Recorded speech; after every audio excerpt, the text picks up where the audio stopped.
Good afternoon, everyone, and welcome to the Green Arrow FPL podcast from Fantasy Football Hub as we come out of another long international break and headlong into game week 8. My name is Fergie, and I'm here as usual with Rich Clarke. Rich, how are you? And what colour was your arrow in game week 7? Hello, Fergie. Hello, everyone. I'm well, and I had a green arrow in game week 7. Boom. Seems like a while ago.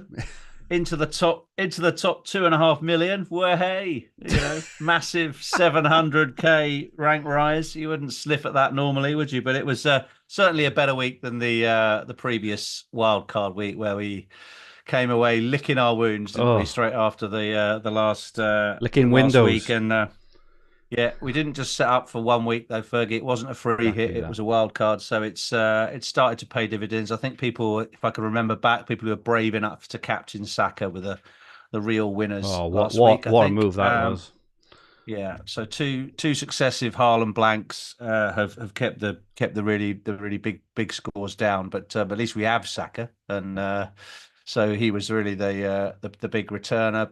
The only other sort of notable mention across the team was Trent, keeping his bonus points when everybody thought he'd lose them, and Bumo continues to steadily return, and Solanke, having brought him in early on the wild card, seems to have paid off to an extent, because he's returned in both games in the run up to this week, and also say mid transfer. So that's pretty good. It's not too bad. 56, I think it was, and I think, before we look at your team, we're on exactly the same number of points. 4-2-3 is where all the cool guys hang out. Exactly that. But I'm not sure all the cool guys hang around at 2.5 million, mate. But definitely 4-2-3 points and mid 50s for the week. But a nice rank rise for you, mate. You went from 3.1 million to 2.4, which you'll take that every day of the week, won't you? So well played. I scored 58. I played 4-5-1, which I haven't played for. I can't remember the last time I played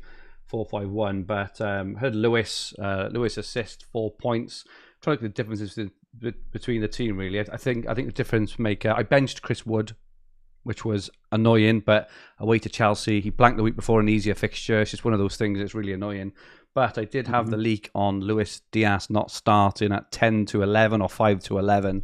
So I had for once, I was watching my son's football as usual, but I was strolling around the touchline, phone in hand, and I managed to do Luis Diaz to Brennan Johnson. You got him in. Got him in on time last week. Got him in on time. Excellent. 7 points. He lost a bonus point, I think, which was a bit frustrating, obviously, because they went on to lose.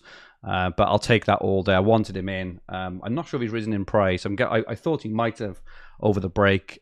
He might 6.6. Yeah, 6.6. He's risen, and I wouldn't be surprised if he rises again. Scored again for Wales. Probably the easiest goal he will ever score in his life. I don't know if you saw it, but it was a tap in on the line. But yeah, he's just the man at the moment, man in form. He's in the right place at the right time. He's getting all those little, rubs of the green and all that stuff as well. So I'm really happy to have him in ahead of their run. He played 90 minutes as well, which he doesn't manage too often. So clearly he's becoming more, much more important part of that team. Other than that, not much to report at all. Other than ChatGPT has written me another Game Week 7 poem about my performance, and it's entitled it "A Green Arrow Glows," which is quite topical. I'll just run through that. So a last minute switch from Diaz to Johnson, a move that paid off, no need to dwell on. Saka was shining and Buemo the same. Rico Lewis joined in with points to his name, but Arsenal's defence are once again weak, letting me down, making my week bleak. Chris Wood on the bench, points left behind, yet somehow I'm smiling, the green arrow's kind. A decent return, though chances were few. On to the next, with my squad to renew. A nice summary of the game week there. A few ups and downs, but generally quite positive. So we move, as they say, Rich. Very good, mate. Very good. Welcome to everyone in the chat. Great to have everyone back. There seems to be quite a lot of excited people in the chat, which is great to see. I think they're both as frustrated as us, Rich, the kind of, how long the international break has been. Andy Burton is in. I'm 1974, says, have the Spaffers recovered ground? Just a touch. A little bit. Ross Johnson, what a disgusting 2 weeks this has been. He says, another international break in 4 weeks again. Johnny A said, good news, Wales beat Montenegro. Wales have been on fire. They've been really good. They were a bit lucky against Iceland to come away with a draw in the end. But, to go away to Iceland and get a draw is a good result in itself. FPL Gaza is in, and he says, Diaz to either Foden or Madders this week. Helga is in all the way from Norway. Colin Johnston is in. FPL Rohits. So much planning to do, indeed. Andrew Savage. Dan Megan from Wales. G. Davidson. Brian. FPL Gaza says, Fergie's a punt this week. He thinks he's got it in the bag, and you know what? It probably would be, mate. It is. Foden, 5.7 owned. I just thought I actually put the slide together with Foden on, but I think we're going to maybe talk a bit about Foden a bit in the show tonight. So it seemed to be of an anti-climax. I've gone for someone else. The other person is not too exciting either, but yeah, Foden I think is an excellent pick this week. Tony Cunliffe says onwards and upwards, immortal technique, and FPL Freddy, and so many more. Thank you so much all for joining us. Just a quick one on the bottom. Jace B says Palmer captain has outscored Haaland 62-8 in the past 2 weeks for me. That is insane. Wow. A 54-point swing for captain in Palmer. Absolutely superb. Very good. So we just got a slide up now showing the total FPL points from Gameweek 1 to Gameweek 7 so far by team. It's quite interesting to see which teams are scoring the most. Right at the top, by some distance, are Liverpool with 435. Arsenal are second on 363. That's a huge swing. That's like what's that? Like 15-20% more points. Which is quite interesting. Arsenal second, then Chelsea, Spurs, and Man City. Southampton, Wolves, and Ipswich down the bottom, and Crystal Palace. Eze owners can bear testament to the fact that Palace haven't been scoring many FPL points. Down there with Everton, and Bournemouth down there as well, but Semenyo's probably got about a fifth of their overall points. But just wanted to put this up really and just have a quick chat really around kind of how we think the season has gone so far, any learning so far, and what's your take on the current sort of landscape, Rich? Well, I think that good teams continue to be good teams, don't they? In terms of the top performing teams are still producing most of the wins. They're still producing most of the expected goals. They're still producing most of the points, as this graphic bears out. I mean, it's presumably not just it's not net of appearance points. It's actual total points. This is showing, is it, rather than not just, it's just total points. So Liverpool clearly are the highest scoring, but you could argue that they've had the best run of fixtures early on. They played with a very settled side and haven't rotated players as much as some of the teams a little bit further down. So that can explain why they're doing better. But they are clearly stand out. You've got Chelsea up there, quite surprised to see them higher than Spurs and Man City, because Spurs, I believe, had the highest expected goals about all the teams, but haven't returned the highest number of points, probably due to the lack of clean sheets. But Chelsea surprised me a little bit, and really there's only one standout player for Chelsea I'm sure we'll cover in this program. But yeah, it bears it out. I mean, I think it's been really swingy, so far in the two sections we've had so far, a group of 3 weeks, then a group of 4 weeks. And really, although we might have intelligently set up to play fixtures and be lucky at the right times, it hasn't worked out that way, hasn't it? The whole of the last period was dominated by bringing in Salah for his 2 plum home games, bringing in João Pedro for the 2 plum home games, who he then immediately got injured for, and then wildcarding for the 2 easy Arsenal games by loading on the defence, and they conceded 2 goals in each of those results. So even though the fixtures point to the best opportunity to rack up some points, and we've sailed our ship into those slots all, beautifully, nicely, and logically, it hasn't returned the points. Absolutely, absolutely. I think I really think we've played the season so far quite well, and that's why I wasn't too despondent last week on the wild card. Is because I think I played well up until the wild card. I wild carded at the right time. I still think picked the right players. I still think that now. It just didn't quite work out, did it? And what seems to happen, it happens year on year and year on year, is we get sort of blinded by these real short-term fixture runs, don't we? And we kind of converge our team towards these specific teams you're talking about. We neglect top fantasy players because on on top of my list, premiums are premium for a reason. Cole Palmer, you're right on top of there, right? No one expected him to score four goals against Forest. And a really good point by Adam as well. Brighton, I think it was. In the chat. Sorry, Brighton. You'll want Liverpool back in a few weeks. Tread carefully. And this is the thing now. Is we'll talk about fixtures next. But teams like Spurs and Man City and that now have got these amazing fixtures. So we're like, quick sell Trent, sell everyone. You're going to want them back in 4 or 5 weeks. So it's Absolutely. How we balance our teams by keeping these top assets in place, which they and sometimes they score points in unexpected places, or unexpected fixtures. Like even, I wouldn't say that Chris Wood is like a great example of a fantastic player, but Chris Wood is he's having a good season. I played him in Gameweek 6 when they were playing at home in a really nice fixture. Benched him last week away to Chelsea, and that's the game he scores in. And it's just one of those things you're just like so frustrating. But anyway, yeah.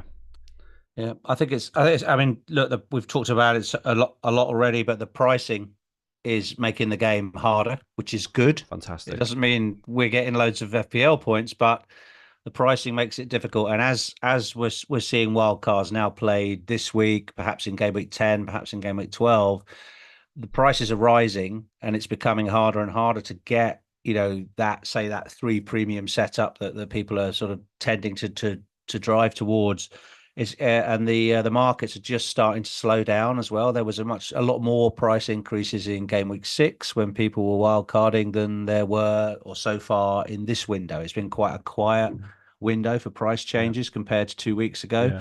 And so perhaps the pricing is they've noticed they've because they've cranked the pricing up so much, it's almost getting to the level now where they don't want to push it too hard in terms of inflation. Otherwise, you won't be able to get to them, you won't be able to get everybody. So I do think they've done a great job with the pricing. It's made it really hard, but it does mean that whoever you are, if you've got Palmer, you haven't got Salah, if you've got Haaland, you haven't maybe got Salah, you can only really have 3 premiums. And if those 3 premiums are, for instance, I saw a wildcard draft this morning with Salah, Palmer, Haaland in it, the 3 most expensive players in the game, and you just have to sacrifice so much to have those 3 guys in your side. You want to go for some compromises here. So it's really stretching planning, and it's really stretching experienced managers. And now we're getting to the stage, I think, where after about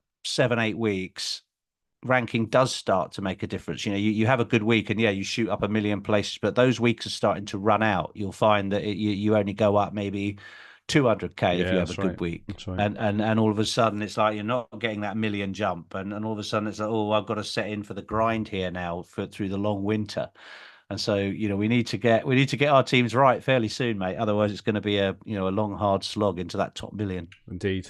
Well, let's have a look at the next 4 weeks. Then we'll follow that up, Rich, by looking at those premiums you mentioned, because as you say, so much is we can't have them all. I think 2 looks fine. 3 is really tough, as you say. But there are some fantastic options. Son is back now as well. And the Spurs go into a really good run of fixtures as well. He hadn't really been an option the last few weeks.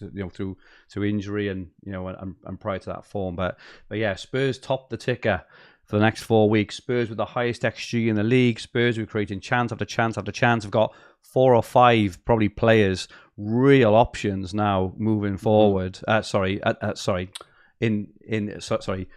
Going forward. In attacking midfield. Not to mention their defense as well. United second, obviously. Again, haven't quite torn up trees as they haven't seemed to do since the Alex Fergie era, or the hard United fan would say since the Solskjaer era. Forest are third. Chris Wood owners, which one quite kind of happy to hold at the moment, I think, with the fixtures they've got. Wolves are fourth, but there's been a lot of talk, a lot of excitement, I think, about Wolves. Obviously, it's probably a week early at the moment, home to Man City.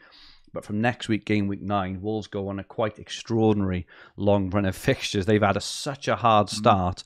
But obviously, once you've had such a hard start, you then normally get a really nice run. So we're going to leave Wolves this week probably, but next week there'll be Wolves players all over the thumbnails because they're going to be on everyone's list. All the content will be about Cunha exactly that. Aït-Nouri, Brentford continue to have good fixtures in the short term and are playing well.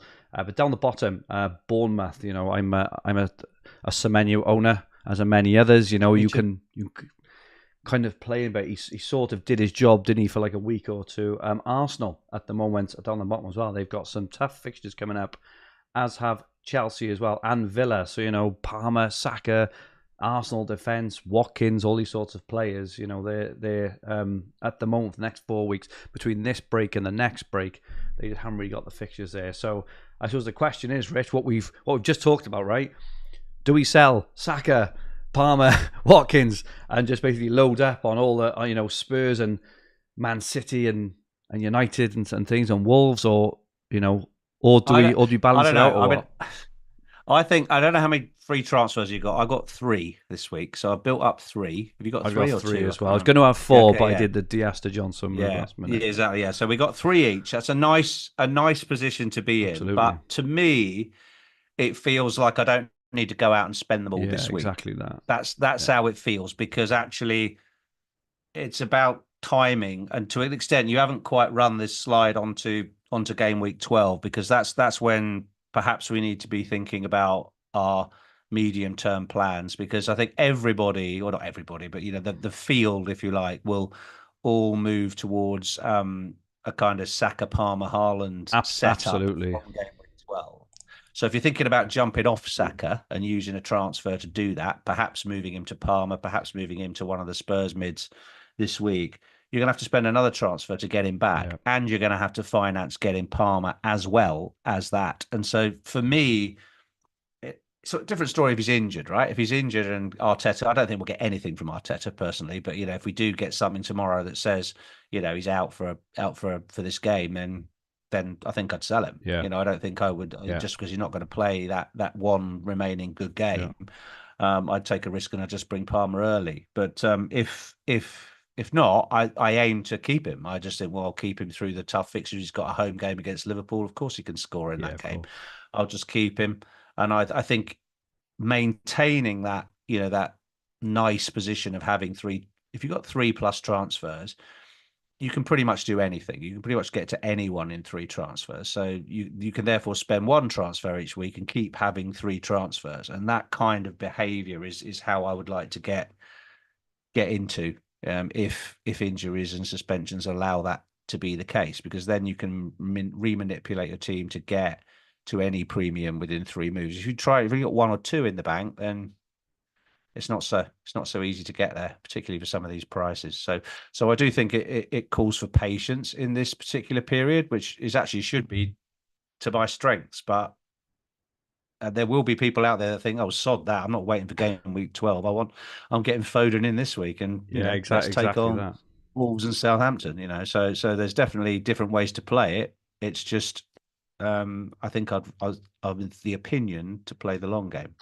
Yeah, I feel the same, and I also think a big part of that is because we wildcarded in 6. So benches are pretty strong. It's like benched Woods points last week. I got a benching dilemma already this week without making a transfer. I benched Rodgers the week before and he scored. So it's just like I've benched goals in both game weeks since I wildcarded.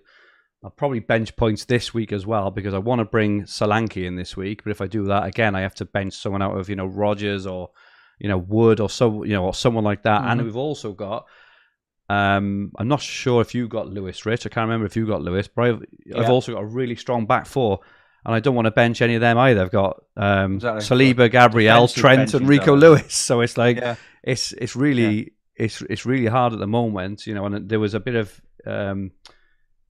a chat earlier around we want all these players, but actually there's not enough people to actually sell because our teams are in pretty good shape. Villa this week. Who have they got this week? Aston Villa. They have got their away to Fulham. I mean, I don't really want to bench. Well, don't really want to bench Rodgers though in that game. I got to be honest. The way Rodgers is playing. No. Chris Wood's home to Palace. Palace have been incredibly poor. I don't want to bench him either. No. I don't want to bench Lewis away to Wolves. So it's really. No, you've got no need to make a transfer. It feels like if you do make one, you're getting rid of a player with a perfectly good fixture, a perfectly good run of fixtures. Looking at that graphic there, in order to bring a player with a slightly higher upside over those 4 fixtures, like a Solanke or something like that. So it feels like a luxury move to do that.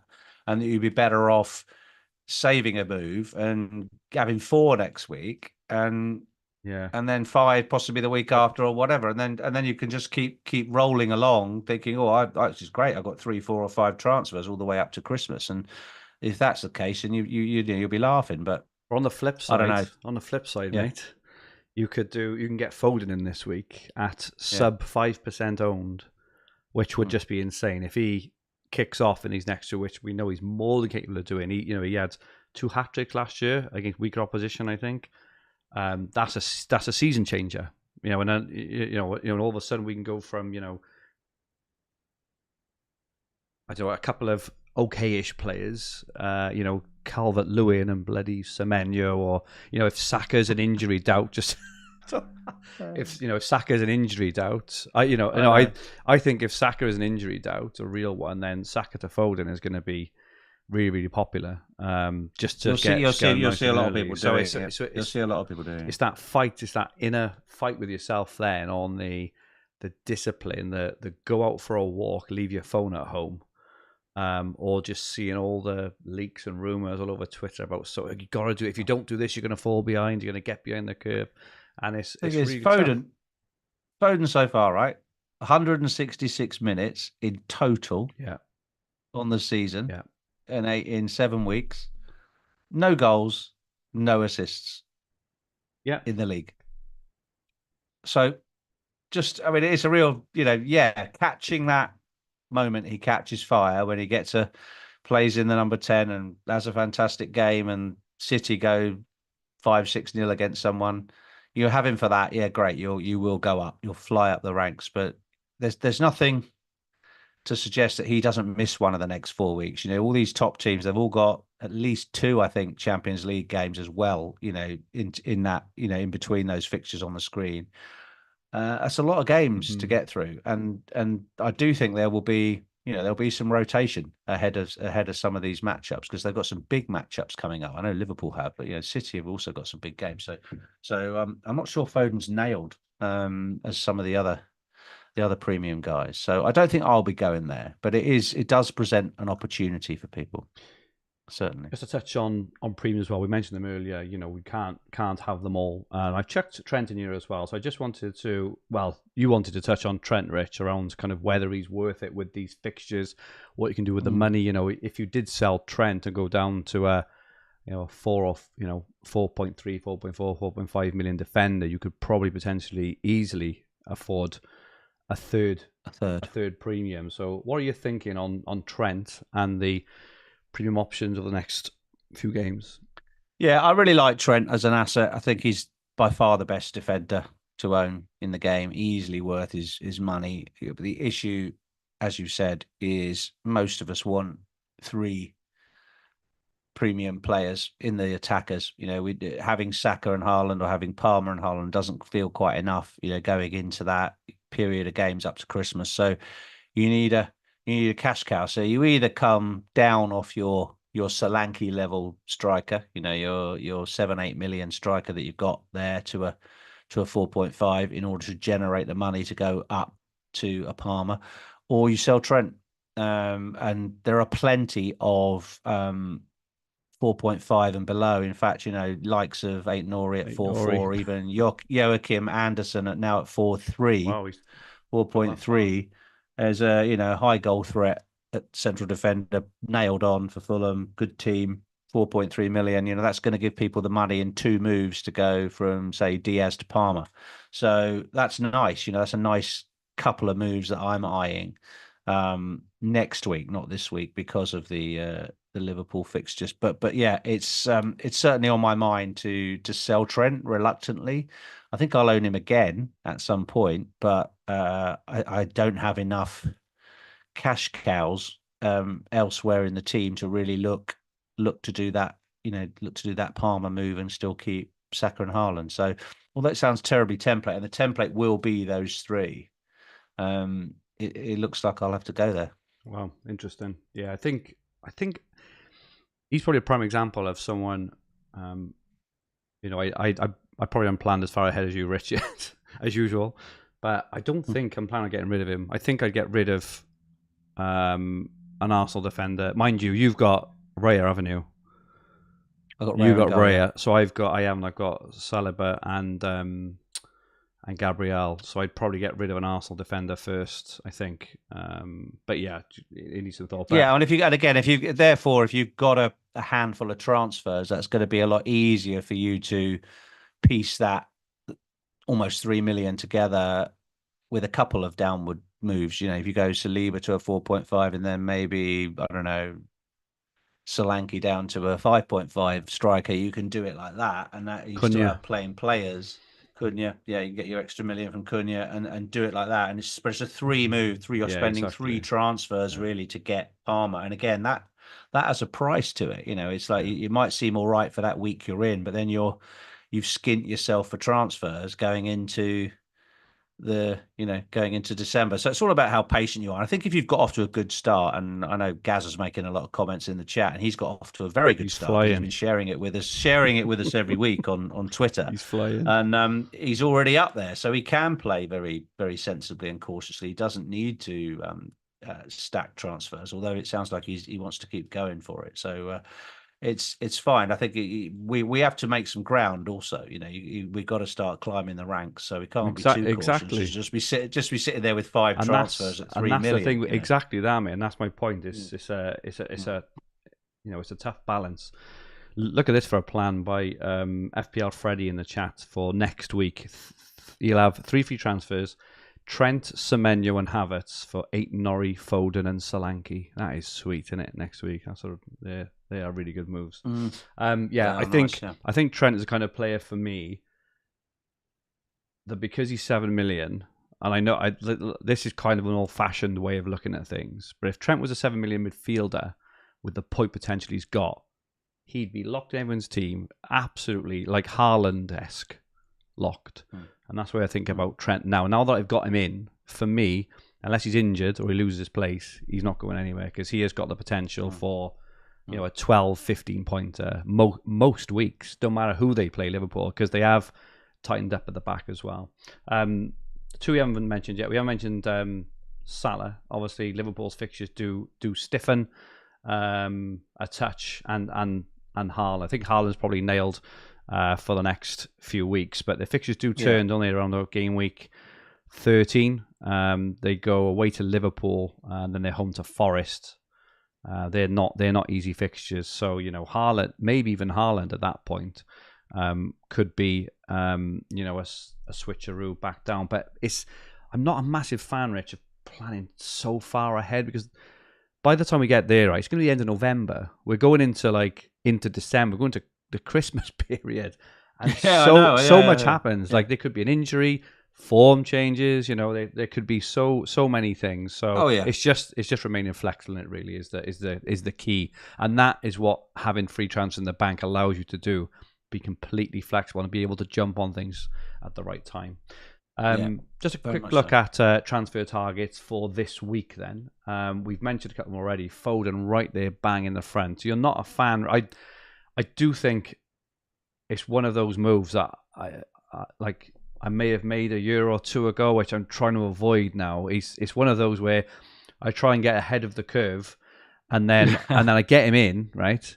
He blanks for 3 weeks on the trot, so I sell him, and then he starts scoring, then everyone gets on him again, and I've gone off somewhere else. I refuse to get him back. So I get your point on Foden. He hasn't got the form this year, and there are other options, right? There are other options all over the place that you can go for. Brennan Johnson, on the left-hand side there, for example. A couple of other players, a couple of defenders, Leif Davis and Aït-Nouri you've got there.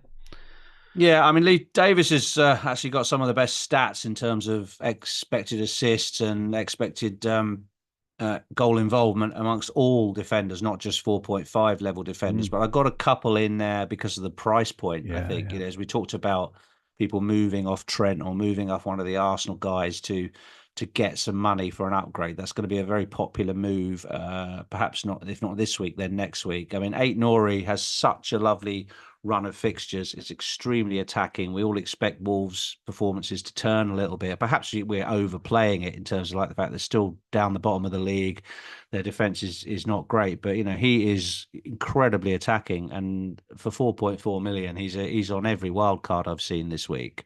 So he will definitely be, you know, coming into a lot of teams. I think perhaps he's the one to bring in before Cunha, just because there's nothing wrong with the forwards we've got in the sides already, and it just gives that enabling move. But equally, if Ipswich still have a good run of games, they have a nice run of home games, and Davis is really solid. If you haven't already got Noel Greaves in your team, then he is he's. Was it Joel Greaves? Noel Greaves? I can't remember. Noel Greaves, I think, was my financial advisor. It's Sorry, Jimmy Noel. Greaves, it is, mate. Jimmy Greaves, yeah, exactly. Yeah, so financial he's advisor. a good. So yeah, there we go. I don't think he's listening. I don't think he likes football. It's more likely to be watching Bloomberg than the Green Arrow. That's a good plug, though. Yeah. If you are looking for a financial advisor down in Surrey, Noel Greaves Limited, IFA. Oh, God. Go look him up. Exactly.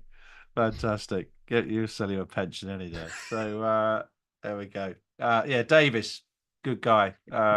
Lots of attacking threat. I try and get my composure back, mate. So that's funny. But yeah, I think Foden's tempting. If you can hang on to the extra money and just sort of pen that million that you still have knocking about in your pocket and not spend it in game weeks 10 or 11, then you can move to Palmer in game week 12. The thing about Palmer is I think it's going to be very tempting to get him in next week because they've got Newcastle at home. Yeah. And I think that's being maybe from a fixture difficulty rating or a colour on your fixture chart. That Newcastle's game showing up as a tough fixture for Chelsea. I don't think it's that tough a fixture for Palmer, and I think if you're going to, you know, maybe put the armband on him, I think Chelsea could go a bit crazy there. So I think you'll be seeing some people jumping on if they don't already own at that point, and so therefore I think I might need to use still 3 transfers to do it to make the jump from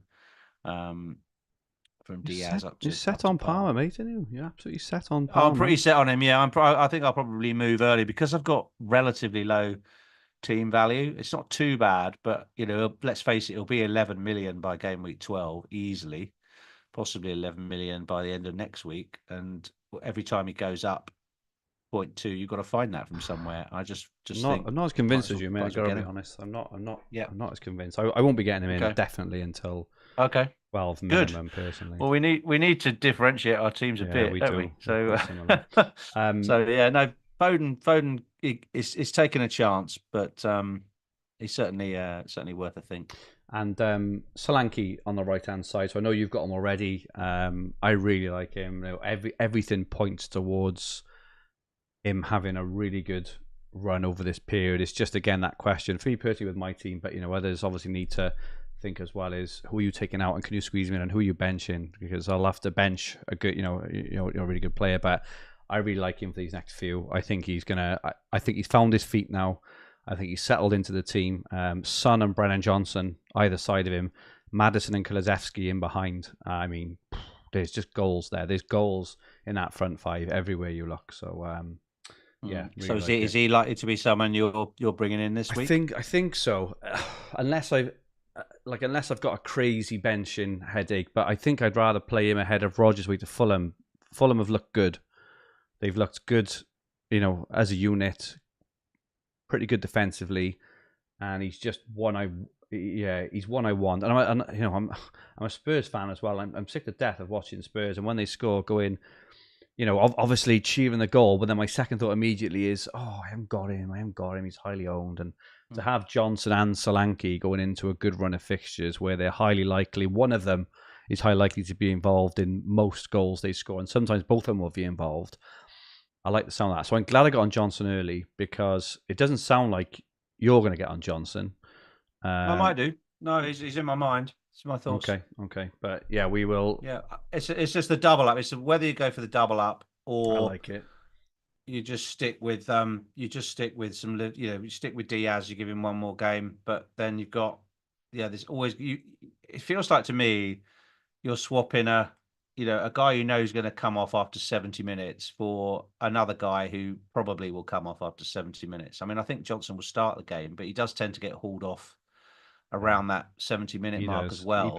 He played 90 last week. I do think it's changing a little bit, but in that time, mate, he's just on fire at the moment. He only needs the one goal to get kind of 7, 8, 9 points. Yeah. I would say your team needs to have 1+ Spurs attacker. Agree with that. For the next 4. Good summary. 1+ is a good way to sum it up, really.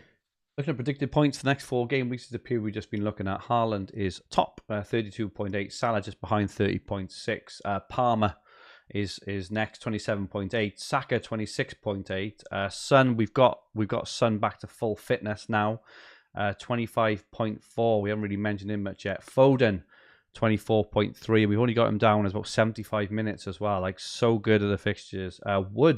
Wood is high. He's got it in Pricewell, 6.2. He's got 20. He's predicted 24 points. Solanke 23. We mentioned, and Buemo 22.9. Eze just keeps getting the chances. My goodness me, the amount of times this season I've seen him shoot straight at the keeper is absolutely unbelievable. His XG has been really high all season. He gets chance after chance. He just can't put him away. Maddison has kind of risen from the ashes in recent weeks. 22.4 points. He's been putting up really good numbers all season, actually, and I do think he's a good option. It's just his price, 7.5, when you can get, Johnson for, $1 million less, and obviously, other players, Rodgers and all these players for a bit less. Maddison isn't that attacking, but I do think he's a decent option. He's a good differential. We got Havertz, who is flagged, but apparently I think trained today, so should be fine. Gordon is a player. Gordon, spoiler alert, is in the HBI wildcard team for this week, and I thought, yes. Gordon. I said that's very retro. 7.3 million, right? But Newcastle's fixtures, they've got three fixtures at home in the next 5. He's playing up front. While Isaac's out, Isak may be back. And he's on penalties at the moment, and he scored one and missed one. He's had plenty of chances. I looked at it and I thought, why Gordon? But then I had a bit of a deeper look, and it's not the worst pick at all, I don't think. So Gordon's in there still. Watkins, Cunha, Johnson 6.6, and then we go on. So yeah, they are the. Oh look, you just stopped before the analytics favourite Bruno Fernandes in the team. I'm still seeing him in a lot of teams, and in fact, when we were out last week at our I spent. I don't know if you remember, we were up quite late, and I was up till about 1:15 in the morning grilling Jonas on how he won FPL overall. Over a Guinness Zero, because I'd had enough by then, and I was absolutely trying to understand how he won FPL, but he was still insistent that he was going to keep Bruno Fernandes I wonder if he does this run of games. Yeah, not just because the algorithms cooled on him a bit, hasn't it, in recommending him. He's not appearing in wildcard teams, but there's still, the analytics crew are still strongly favouring him in solvers, and I think he's still a great pick. Their fixtures from game week 11, so they're home to Brentford, away to West Ham, home to Chelsea now. Those next two are pretty good, away, home to Chelsea. But then they go Leicester, Ipswich, Everton. That's a pretty nice run of fixtures there, but you just can't go for him, can you? Really? Like, if you're going for him, you just, I personally think you're just being a bit stubborn, because there are, United just aren't playing well. He's not playing particularly well either. And there are just so many other options. I think it's just stubbornness. Yeah. FPL guys, a bit of insight in the chat. Thank you, FPL guys. Wilson and Isaac both back this game week, so Gordon will likely play on the wing. That is interesting. Thank you, mate. I didn't realise that. FPL Freddy just put Jonas is keeping Bruno for another 6 weeks on the video with Jack. Interesting. Yeah, I thought that was what he's consistent in what he's saying. Anyway, wow. Yeah, we met Jonas last week. What an absolutely amazing chap he is. What a top guy he is, and knows his stuff. He really does. Obviously, because he's won FPL. Just a quick peek at the Hubby Eye Game Week 8 wildcard team. A couple of interesting picks in here, as we've said. This may change now. So if we find out tomorrow that Isak and Wilson are back, Gordon will likely drop out of this. But at the moment, Murich in goals. And you can't pull that face, Rich. This is Hubby Eye. Jeez. So do you know what Murich? Well, Murich, right? Believe it or not, was the Hubby Eye pick pre-game week 1, right? And we had a bit of a look at why, and it was because the amount of saves he made when he was at Burnley last week. I'm just going to have a quick look actually at the points, the goalkeepers' total points. Where is he? He's got 19 points, which is not too bad. It's better than Kepa, better than Verbruggen, Johnston. He's not the worst. But yeah, Ipswich have been okay at the back, but that West Ham result last week kind of put me off a touch. Flecken there with him, Gabriel, and then it's got Lewis and Gvardiol. So the AI is really hot on Gvardiol at the moment. One of my suggested transfers actually is Gvardiol in. Spoiler alert there as well. And a couple of cheapies in O'Shea and Greaves. It's then got Palmer in already. It loves Palmer. It's got Gordon. It's got Eze, Mbuemo, and Dibbling is the kind of 4.5, 4.6 darling at the moment, isn't he? Apparently he trained today. He is flagged, but he did train. And then a front three, which is the three I really like, and the three I'll probably aim for maybe this week, definitely next week: Haaland, Wood, and Solanke. So Wood's next three. I know he's not fashionable. Home to Palace, away to Leicester, home to West Ham. Those 3 fixtures are sweet. So I'll probably be keeping him and playing him over these next 3 with Haaland and Solanke. So yeah, a couple of roguish picks in there. Murich and Gordon kind of jumped out at me. No, it hasn't anticipated the Wolves upswing at all, has it? Not yet, but it is a multi-step solver, which means that it takes 1 week at a time. So what it will have planned out the next 5 weeks worth of transfers. So it's probably got a plan to bring in, Ignori, for example, or whatever else. Yeah. Okay. Interesting. No, it's definitely a different. It's definitely worth having a look at it. I wouldn't necessarily just copy it, but it does bring through. I mean, I haven't seen many wildcard drafts this week with Gordon and Eze in them, who are solid, great picks from last season. But you would expect Mbuemo to be in there. You'd expect the City defenders to be there, but not Gordon and Eze. So yeah, interesting. That's a really interesting one this week. If you are on wildcard, it's not a bad week to put it out there. I like the front 3. I think I'm going to get Slanking this week. I can get him for free. I think so. I know. I don't know. It would certainly, if you were like me and you were choosing between Wood and Dominic Calvert-Lewin, Wood certainly beaten him, hasn't he? Calvert-Lewin is going in the bid, mate. Wood is not for the chop just yet. The stats ahead of game week 8, just as we go ahead to look at captaincy and things.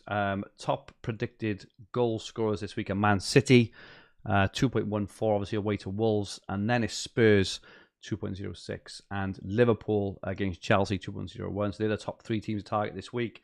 Clean sheet wise, Man City, top team to target defensively, hence the Gvardiol and Lewis picks. Then it's Arsenal away to Bournemouth, 40% chance of a clean sheet. And Forest home to Palace, 36% chance of a clean sheet. So not good news for Eze owners there. So they are the stats ahead of the week. And just after the chat, what age did you lose your hair, Fergie? I was about 26, and I went on a cricket tour, and I didn't have much left. I'm not going to lie, Rich. It wasn't like I had hair like yours. But I didn't have too much left. It was kind of back here, and all the boys on the cricket tour were all just shaving their heads. That's just what they kind of did. I'm talking like 18 years ago now. So I joined in, and theirs all grew back, and mine didn't. So yeah, about 26. about 18 years ago. Yeah, anything kind of jump out of the stats there, Rich? Yeah, it's probably a good week to bench Semenyo, isn't it? Particularly if you're playing a double Arsenal defence. So. It doesn't feel like good to play Semenyo if you have to come up, if you're going to wipe out your own clean sheets there. City look nailed on for a big haul, don't they? I mean, that Chelsea-Liverpool game, I'd say, looks like it was very close to being a 2-2 on the prediction. So I think 2-2 would be my prediction for that game. It's very close to call that one. And Spurs, I think Spurs will score 3 or 4, to be honest. So I think where it's highlighted really is where you want to be focusing your transfers. Yeah, if you're going to make one this week, it'll be on one of the teams with a green band there. So yeah, now they're good. Pretty predictable week, and I don't think there'll be that many shocks. Agree. Looking at the captain end for this week, the Hub Predictor actually has Salah top this week for points, 8.2 points. Haaland just behind on 8.1. Palmer 6.6. Wood and Foden both on 6. Solanke and Gordon both on 5.8. But on the poll, fantasyfootballhub.co.uk, Haaland top 72% of the vote. Monster. Saka second with just 10%, and then Salah 5% of the vote. It smells, it feels like Haaland back-to-back captaincy weeks. They're home to Southampton next week as well.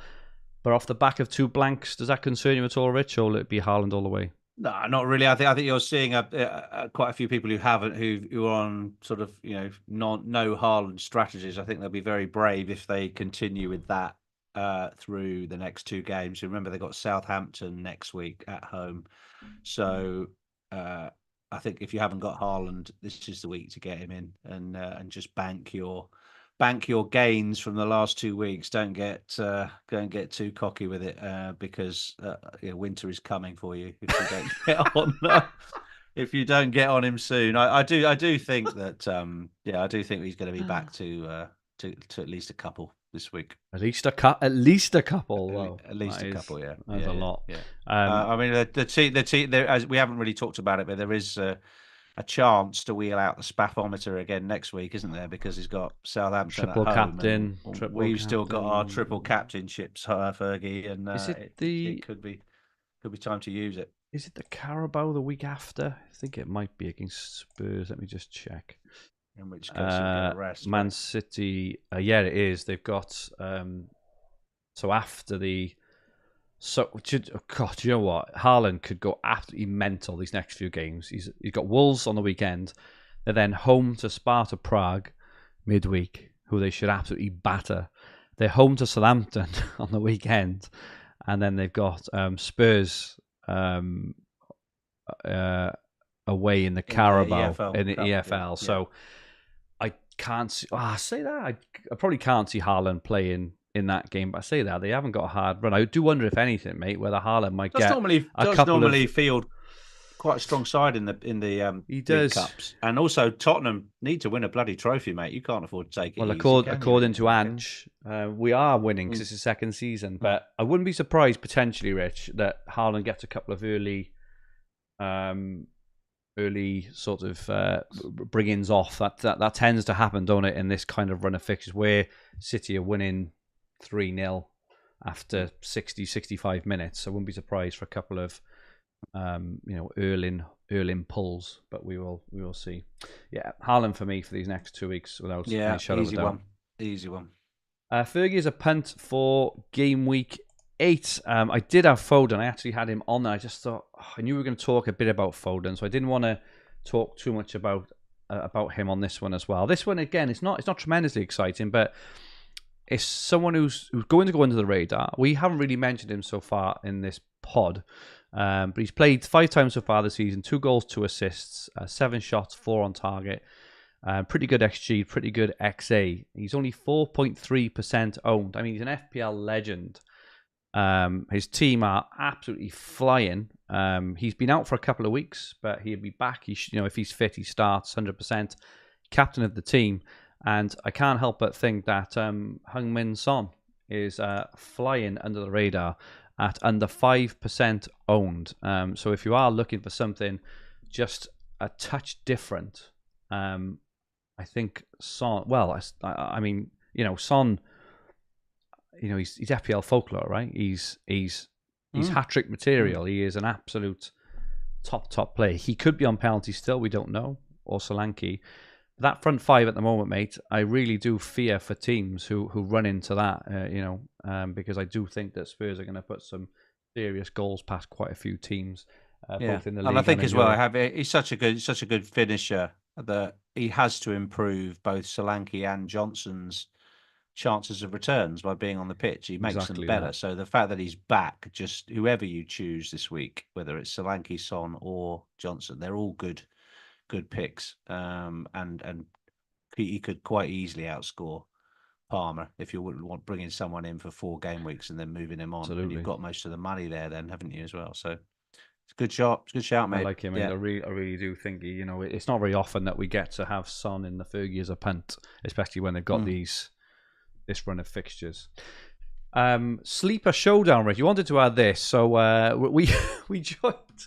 So Fantasy Football Hub partnered with Sleeper in the summer, and obviously as part of the partnership, we joined in a couple of competitions. But we wanted to put this up because we really actually enjoyed it, haven't we, Rich? It's been fantastic. So they do a Pick'em League, which is a predictions league, and there is a Fantasy Football Hub predictions league. I don't think I've actually put that link in the description. I will do, but I just wanted to show this because this is a draft league that Rich and I are in, and we are playing each other this weekend in the Sleeper Showdown. So as you can see in the league, Rich is top.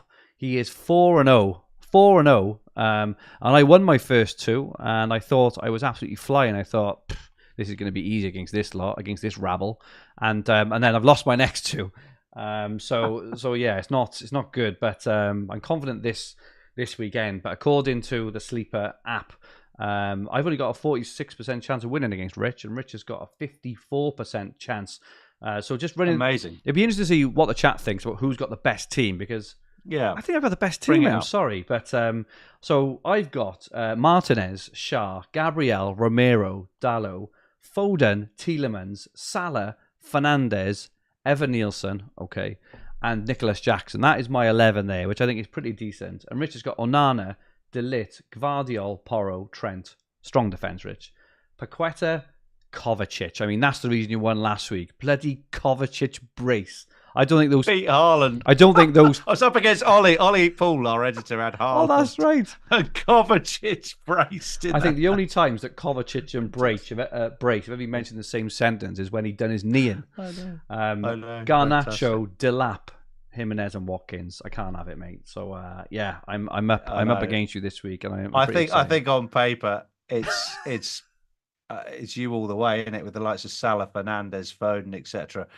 I mean, my midfield's like a sieve. I think you just walk through it basically. But I was actually out of the 8 players in this league, I had 8th pick, and so don't be put off if you're in a draft and you have 8th pick, because I've won the first 4 games. It's very, very different. I really like it. I really like the interface. I really like the things I like about Sleepers. There's no fixture surprises, because you can still change players on your side an hour before kickoff when you know the team. So there's none of this fixture jeopardy or lineup jeopardy. And it's a good interface, good fun to play, and I recommend it. I reckon then there are various leagues you can join and join in. There's monthly prizes, that kind of thing. So it's really good fun, and just takes a little bit of the seriousness away from the FPL side through the weekend. Because if you're having a bad FPL week, you can still win your sleeper match. So looking forward to taking you on, mate, on over the weekend, and we'll see who comes out. Just don't text me if you're doing me. Just don't text me, mate, because I'll just block you. All right then.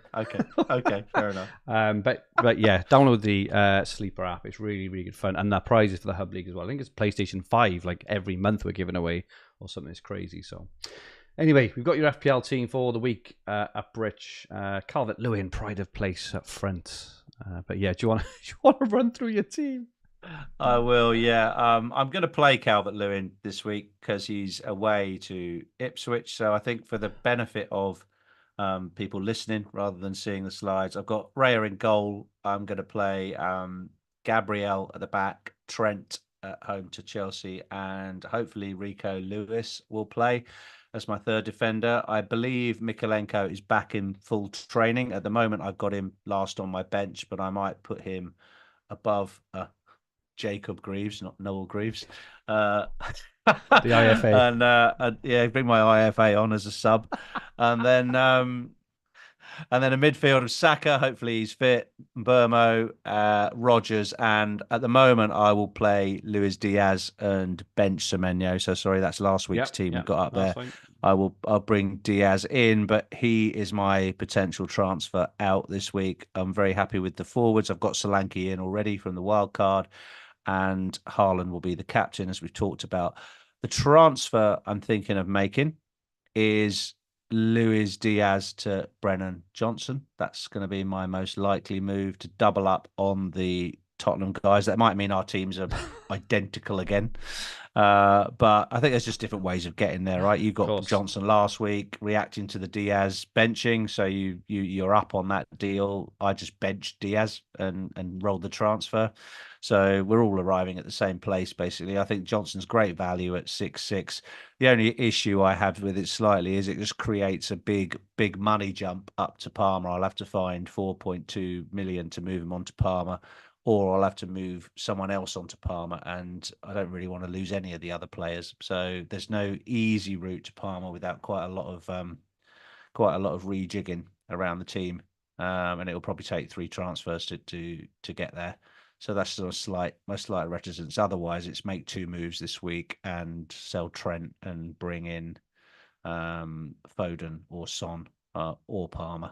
I will probably sell Saka if he's out at this stage. Yeah. But I don't expect we'll get any news, and I'm quite happy to keep Saka. So probably leave it a week on Palmer, but I'm prepared to spend possibly all 3 of the transfers. I'll have 3 frees next week. All 3 of the transfers on bringing Palmer as and when. Wow. And it could be in game week 9. Wow. Very, very interesting. Very, very aggressive, Rich. I was going to say we should have a bet for who's the first out of the 2 of us to take a hit this week, because we're obviously stacked with transfers. But if you're spaffing in game week 9, then I think my money is safe there. Your recommended transfers for this week: Calvert-Lewin to Wood.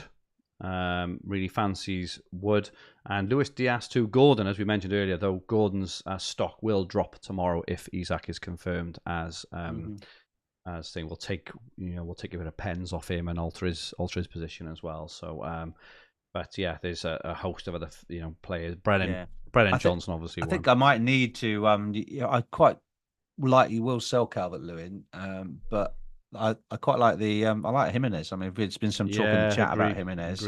Obviously, he's been doing great stuff for me in Sleeper already, as you see. And Fulham are going great. They have 4 or 5 great fixtures themselves. He's back taking pens. He's on. He scored a cracking free kick. I don't know if you saw him from Mexico against the United States in the World Cup qualifier. Oh. Yeah, it was absolute screamer. It was like the Palmer one. Oh. And Jimenez, just might get me that extra 0.4 that I need to get Palmer. So there's some quite good value at that 5.5 million level with both Delap and Jimenez at the moment. So that's where I might go with the Calvert-Lewin transfer. Superb. Got my team for the week. Comment from Pepe in the chat. He said, I remember Fergie going triple Wolves at one point last season. It was pure comedy. Plan on doing so again from game week 10 onwards. Well, I won't be going for Hwang. That was what it was. I just remember screaming at you, Rich. I have to have Hwang. I have to have him. I just want Hwang. I think that's right. I did have Aït-Nouri, who actually did well. I think he got me a couple of goals, Aït-Nouri. He kind of saved the end of my season, Aït-Nouri did, I think. But yeah, that was a disaster. But yeah, my team at the moment I'm 4-4-2. But I think what I am going to do. So I've got Flecken in goal. I probably don't expect too much from this week with them being away to Man United. But I've got Gabriel, Trent, Saliba, and Lewis. So I probably am going to play a back 4. I've then got Saka and Mbeumo and Johnson.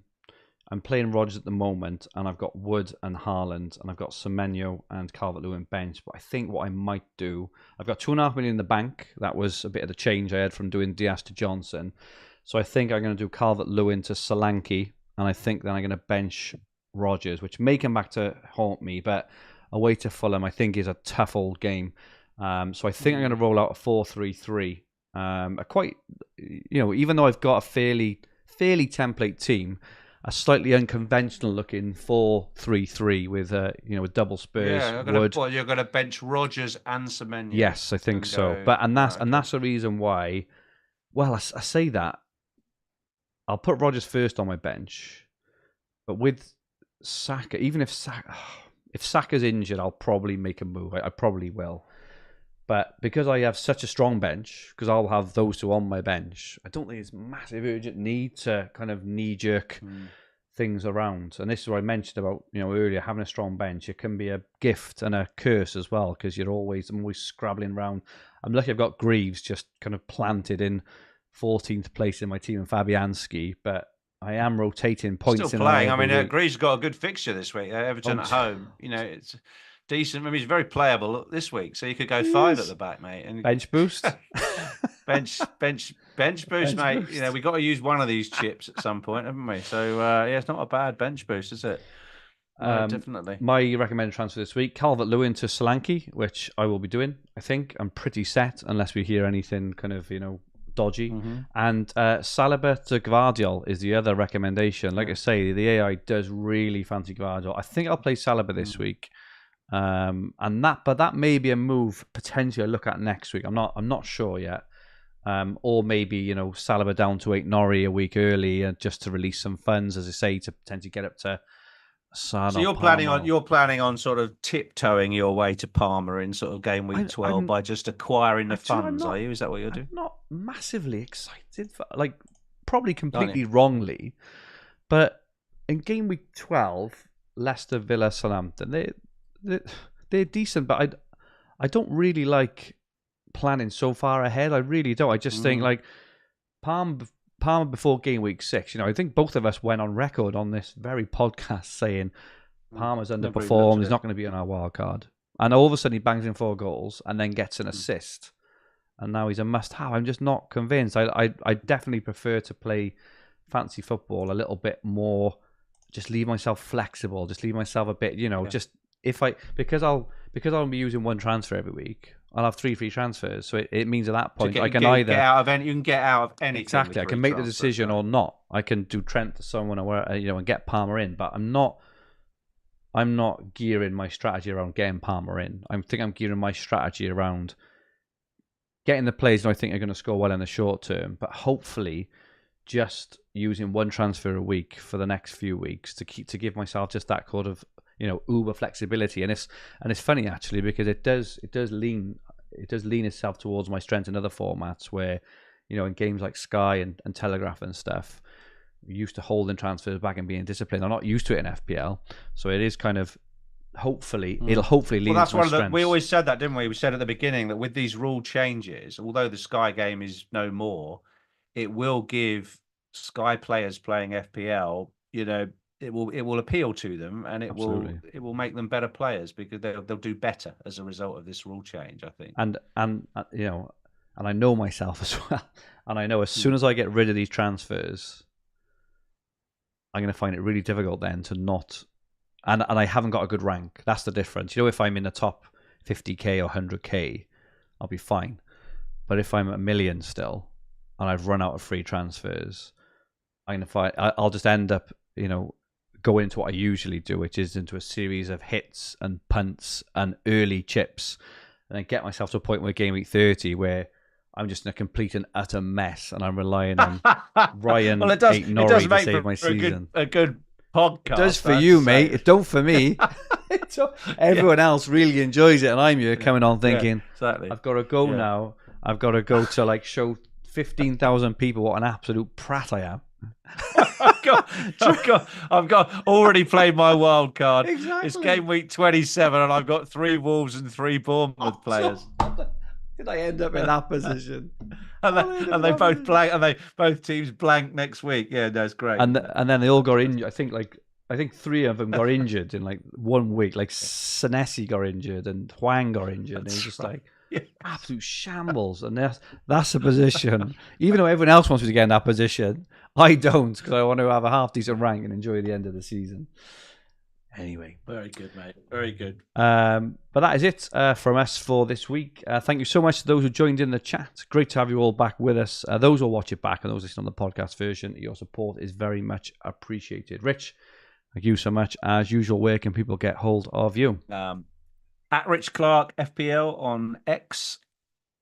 And my handle is at FFH_Fergie. This podcast and video will be on the Fantasy Football Hub YouTube channel with the podcast versions available on all major podcast platforms. If you like what you watched, please press the like button if you haven't already. We really, really appreciate it. And remember to subscribe to the channel in the bottom right-hand corner of the screen. If you enjoyed your listen, please rate the podcast and leave a comment. We will be back next week to preview Game Week 9. In the meantime, we hope you have a fantastic Game Week 8. And may all your arrows be green. Good night, all.